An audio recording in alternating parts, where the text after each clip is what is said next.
Hey, what's up, genderqueer gang? This is Tuesdays with Quinn, and our topic today is about voice dysphoria, our own experiences with it, and what normally triggers it.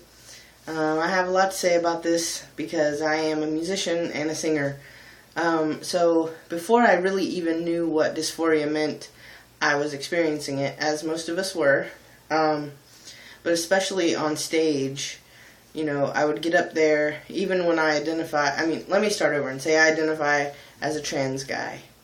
But that hasn't always been the case. And pre-transition, or actually pre-realization that I was trans, I would get up on stage and, you know, I was presenting as a butch lesbian, so I would look one way, you know, really masculine. And then I would open my mouth to sing, and this fucking church mouse voice came out, you know. So I really felt like I was presenting one way and being perceived a totally different way once I opened my mouth. But now that I'm trans, I've always been trans. Now that I've realized that I'm trans, it's worse. Especially before I started testosterone. In 2 days it'll be 7 weeks on T, and my voice has dropped pretty dramatically, I think, for, you know, being on it for less than 2 months so far. Sorry, I forgot what I was saying. But even pre-testosterone, it was bad. But the first 4 weeks of being on T were really scary for me, because I knew that the day would come when I couldn't sing my songs I wrote anymore, and it did, and I'm having to rework all of them, you know, put them in different key signatures and stuff like that, and it's a pain in my ass, and honestly, I'm pretty discouraged about music as a whole right now. I know, you know, I'll get there, my voice will continue to drop, and then eventually it'll settle, and I will relearn all my muscle memory and all my notes, and, you know, I'm confident that I'm capable of doing that. But it's just pretty scary when you have all these songs that, you know, you wrote from the depth of your soul, and you can't perform them or sing them anymore. So I would say, you know, the first month of my voice changing was really scary, because I was anticipating what would happen, and I was anticipating not being able to sing at all, which isn't the case. I still can sing, I just have to sing from a different place in my throat. Feels more like vibraty right here, I guess, and even though I never pass, my voice makes me feel like I'm about to pass soon, which is a pretty hopeful feeling. And I get a lot of confidence on the days that my voice sounds like this, sounds lower. It fluctuates a little bit, but I think last week it dropped a little bit more, so now it's quit the fluctuating, and it's pretty much like this all the time, which I'm happy with, and I'll be even happier when it gets lower. I guess the grass is always greener. But I was also talking with my wife and another trans guy friend of mine tonight about the possibility of having to accept the fact that nothing will ever be enough. And we were talking about voice dysphoria.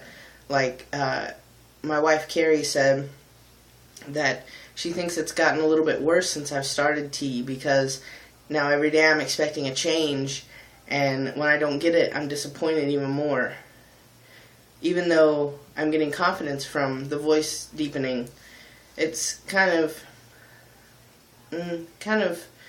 a double-edged sword, I guess, because, you know, you have to wonder what will ever be enough for me. Like, this week I'm really happy with how it sounds, but I'm still not to that passing level.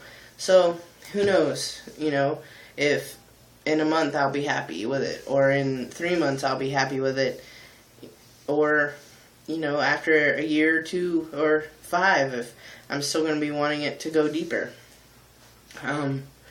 I am of the opinion that you have to learn to love what you have. If you can't change it, accept it. Because if you don't, you know, nothing will ever be enough. If you can't accept just the small things. It's just about baby steps.